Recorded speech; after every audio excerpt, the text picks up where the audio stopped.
Welcome back, everyone. We're diving deep into Vodun in Togo and Benin today. Vodun. Yeah, and we're going way past the usual, voodoo doll stuff you see everywhere. Right. We've got some wild research lined up, personal stories, festival guides, you name it. Sounds like a good mix. Ready to uncover what makes Vodun so, well, captivating, and why it's stuck around for so long. Absolutely. It's fascinating how pop culture gets it so wrong, Tell me about it. Like it fixates on this tiny sliver of Vodun.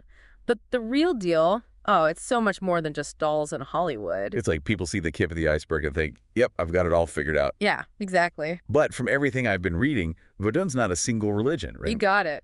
It's more like, think of a huge tapestry woven together over centuries. I can picture that. By the Aja, Yu, Fan people, with all these beliefs and practices all mixed in. So many threads. Exactly. But there are some common threads, like a deep respect for ancestors and this whole world of spirits. Governing everyday life, right. Yeah, that's a big part of it. So it's not some dark, mysterious force out there. Yeah. But something that's really woven into who people are. Exactly. And that connection to community, to who you are and where you come from, it's there in Vodun's history, too. That makes sense. It goes way, way back. Before colonialism, even. Wow, so it's really ancient. Definitely.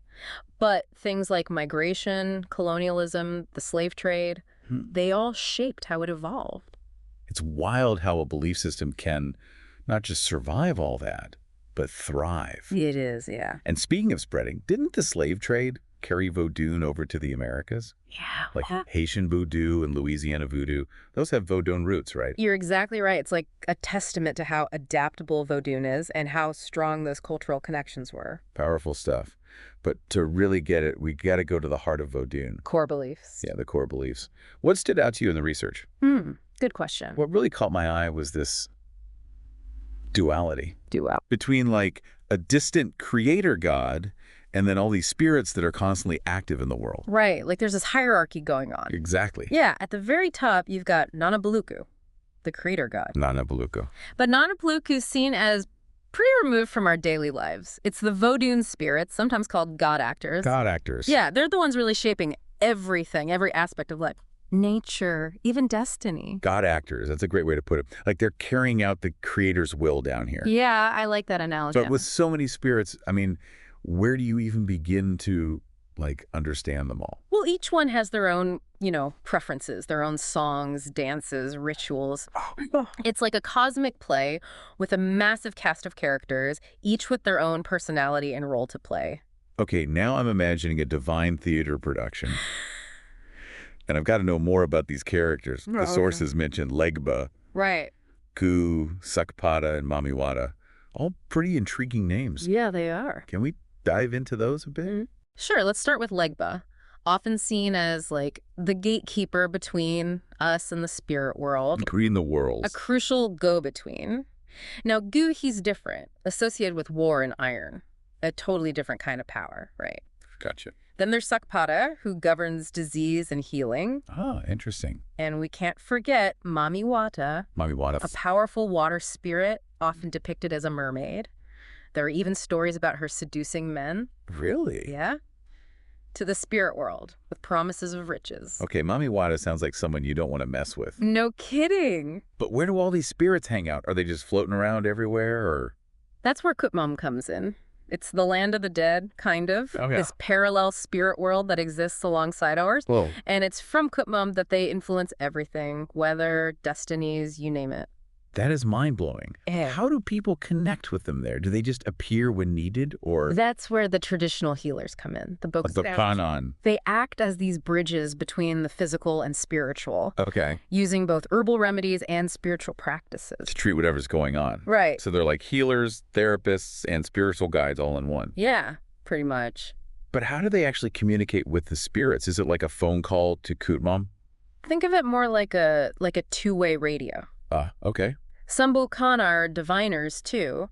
They can interpret messages from the spirits to guide people, communities. Fascinating. It's not always like a direct conversation, but they understand the signs, the symbols. It's like a secret language almost. Yeah, you could say that. I keep seeing this thing about the head being super important in Vodun. The head. Yeah, like it has a special power. What's the deal there? Well, in Vodun cosmology, the head's considered the seat of the soul. The soul's home base. Exactly. And here's where it gets interesting.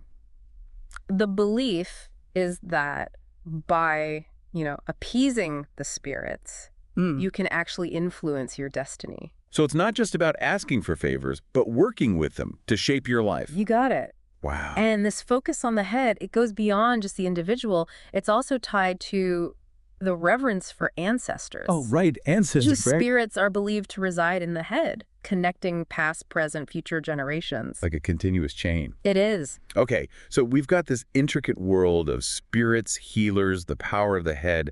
But how does it all come to life? The research mentions these really vibrant rituals. Yeah. What role do music and dance play in all this? Huge role. In Vodun, they're not just entertainment. They're like languages that go beyond words. Oh. They let you connect directly with the divine. Each rhythm, each movement, it all has meaning. It channels energy, intentions. So it's not just about watching, it's about participating, embodying the belief. That's it. And drumming. Especially important. It can induce these trance-like states. That helps people connect deeper with the spirits. Makes sense. Speaking of trance-like states, we can't talk about Vodun without talking about possession, can we? That's a big one, yeah. It's one of the most well-known aspects of Vodun, but also one of the most misunderstood, right? Oh, definitely. What's the reality behind this practice? The main thing to understand is that possession in Vodun isn't some demonic takeover like you see in movies. No evil spirits jumping into people. Nope. It's seen as a temporary inhabitation by a spirit to let them communicate directly, interact. So not everyone experiences it. It sounds like it would take a ton of trust and surrender. Absolutely. It's often for those with specific roles in the community or those with a super strong connection to the spirits. I see. And during possession, the person becomes a vessel, embodying the spirit, their voice, their characteristics. Like the spirit is shining through. Yeah, exactly. Bringing that divine energy right into the human world. I bet witnessing that would be intense. Oh, it is. Like seeing two worlds collide. But rituals aren't just music, dance, and possession, right? I'm seeing these offerings mentioned everywhere. Food, drinks, candles, flowers. Oh, yeah. Offerings are a big deal in Vodun. What's their purpose? They show respect, gratitude. It's all about nurturing that relationship with the spirits. Giving back. It's a two-way street. You offer something meaningful, and in return, you're seeking their guidance, blessings. So it's not just about taking, it's about giving back. Exactly. And the type of offering is carefully chosen to resonate with the specific spirit you're invoking. I see. So like certain foods and drinks might be favored by certain spirits? Exactly. It's a really interesting mix of symbolism and tradition. Yeah, super interesting. And it seems like this whole idea of community is woven through every aspect of Vodun. Community is key. Yeah, it's not just an individual practice. It's something that binds everyone together, right? How does that actually play out? Well, that's where those community rites come in. These ceremonies, festivals, they bring people together to honor the spirits, seek guidance, strengthen bonds. I can picture these big celebrations, everyone participating. What kind of events are we talking about? Births, harvests? You name it. Harvest festivals, birth celebrations, even ceremonies during tough times. Makes sense. All those things reinforce this sense of belonging, like a shared destiny. We're all in this together. Exactly. Okay, this is all so rich, so meaningful. But before we go any further into community stuff, something else keeps popping up. Fetishes. Ah, yes, fetishes. What are they exactly, and how do they fit into Vodun? So they're objects. Anything from carved figures to natural stuff like stones, shells. Okay. And they're believed to hold or attract spiritual energy. Interesting. So they're not worshipped themselves, but they're like containers for power. Right. Often used in rituals to invoke specific energies, offer protection. Like a physical link between the human and spiritual. Exactly. And then there are the Vev symbols, those intricate drawings. I've seen those, yeah. What are they all about? They're ritualistic drawings that represent specific spirits. Okay. They act as these visual focal points during ceremonies, helping to attract and focus the spirit's energy. Like a visual language? You got it. Adding yet another layer of symbolism and artistry to Vodun. It's amazing how much creativity and symbolism is woven into all of this. It really is. Vodun is a very embodied practice. Yeah. It's not just about what you think, but how you move, what you create, how you engage with the world around you. It's a way of life. Yeah, you could say that. And that's what makes it so compelling, so enduring. This has been so eye-opening already. Yeah. But I got to ask, how's Vodun doing in the modern world? Has it been able to keep up with all the changes, globalization? That's a great question. And the answer is, Vodun isn't just surviving, it's actually thriving in modern-day Togo and Benin. Really? Yeah, it's pretty amazing. We'll dive deeper into that in part 2. So we left off talking about how Vodun is, like making a comeback? A comeback, yeah. Thriving, even. Well, in Togo and Benin today, what's behind all that? Well, since the 1990s, there's been this shift away from, that colonial era suppression. Yeah, it was looked down on for a long time. Big time. But now it's seen as a key part of their heritage. People are proud of it again. Exactly. It's like Vodun stepping out of the shadows and into the light. I love that. And it's not just a spiritual thing, is it? Not at all. From what I read, Vodun is impacting, social structures, even economic behavior. Oh, yeah. It's more than just rituals, that's for sure. It goes deep. It's woven into everyday life. Like, at the individual level, it can influence how people handle money, economic pressures. Interesting. Because these beliefs aren't just concepts, they're tools. Tools for living. Tools for navigating life's challenges, exactly. And so it's not just about spirits, it's about using those beliefs to make decisions, solve problems. Exactly. And you see that influence on the community level, too. Vodun beliefs and rituals, they can shape public health initiatives, environmental stuff, even education. It's about the whole community, not just yourself. Right. Aligning your actions with what's good for everyone. That's wild. Yeah. Any specific examples of that?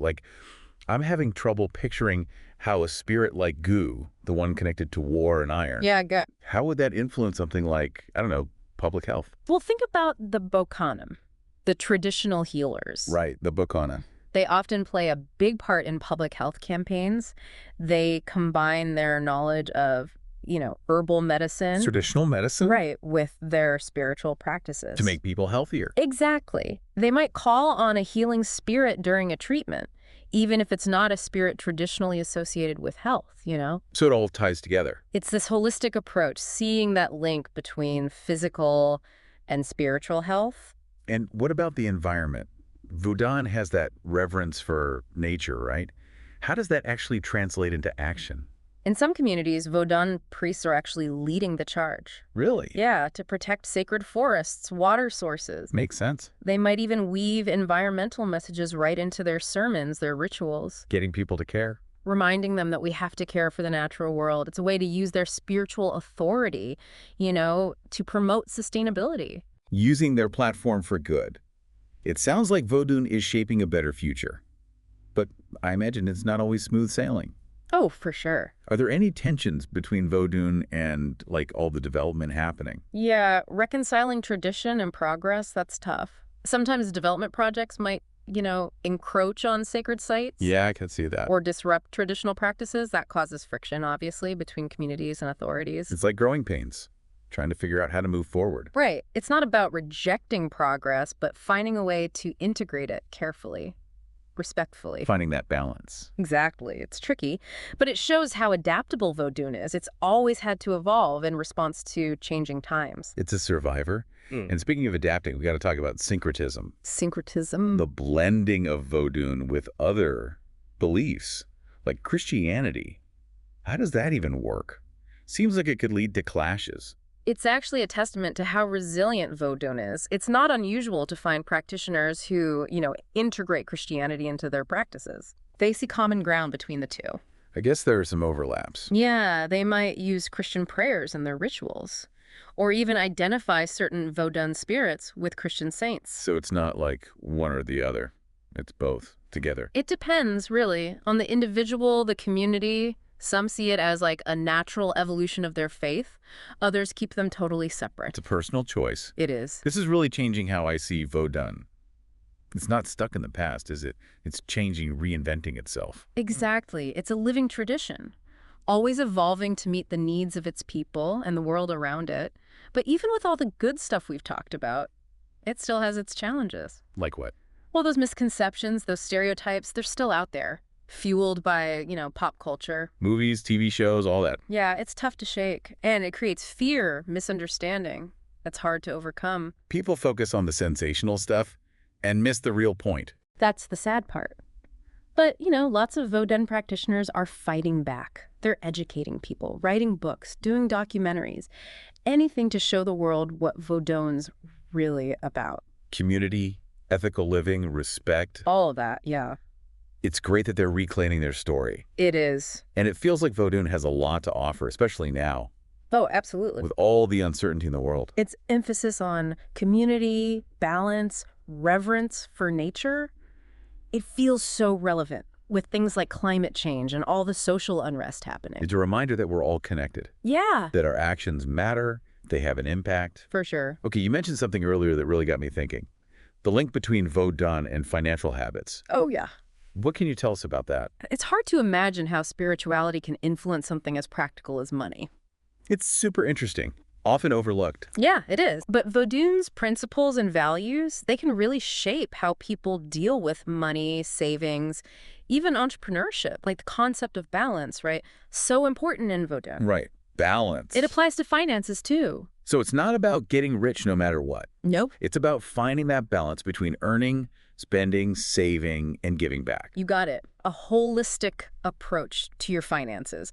And don't forget reciprocity, that give and take in Vodun. Give and take? That shows up in financial practices, too. It's not about hoarding, but understanding that when you contribute to your community, that's when prosperity flows. It's not just about me, it's about us. Exactly. And then there are the Vodun spirits themselves, who are believed to govern things like prosperity and abundance. Okay. That can really inspire people to be more intentional about their financial decisions. So it's not just luck, it's about aligning yourself with those energies. Right. Wow. I'm already thinking about how this could apply to my own life. Right. But we've got one more part to this deep dive. What else is coming up? In part 3, we're going even deeper into this Vodun money connection. We'll look at specific practices and beliefs that, help people find that balance, reciprocity, intentionality, all in their financial lives. It's a whole new way of thinking about money. You won't want to miss it. We've been on quite the journey with Vodun, huh? It has been a deep dive. It's amazing to peel back all the, the stereotypes and see how much depth there really is. Definitely. And in this last part, we're tackling something that really piqued my interest. Oh, yeah? The connection between Vodun and, well, money. Money. Yeah, like personal finances. Ah, interesting. It often gets overlooked. It does. But as we've seen, Vodun's influence goes way beyond just the spiritual side of things. Right. It impacts how people interact with the world. Everything's connected. Including their money. Before we get too specific, can you remind us how Vodun actually informs those financial decisions? It's not like there's a set of rules, right? Yeah, no rule book here. Okay, good. It's more about the values, the principles that shape people's views on wealth, work, their role in the community. Right. Remember that idea of balance. So central to Vodun. Balance, yeah. That extends to finances, too. So it's not about getting rich at all costs. No, not at all. But finding that balance between earning, spending, saving, and sharing with others. Exactly.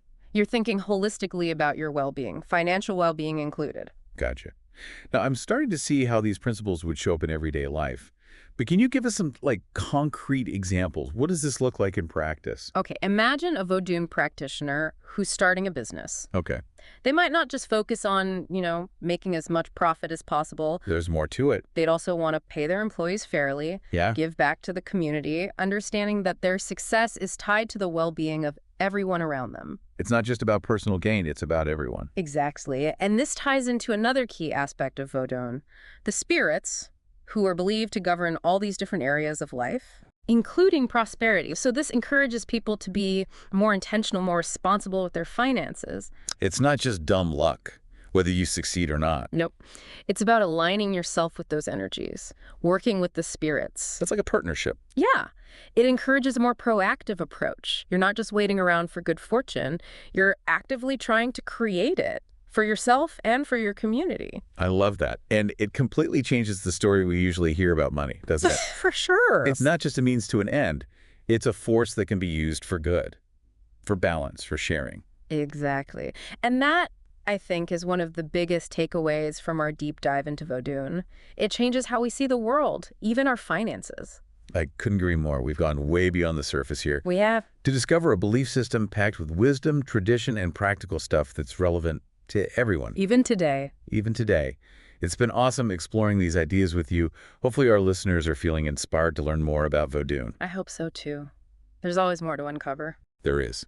And sometimes the most unexpected places hold the most amazing insights. Couldn't agree more. Thanks for joining us on this incredible journey into the heart of Vodun. Keep those minds curious, folks, and we'll see you on our next deep dive.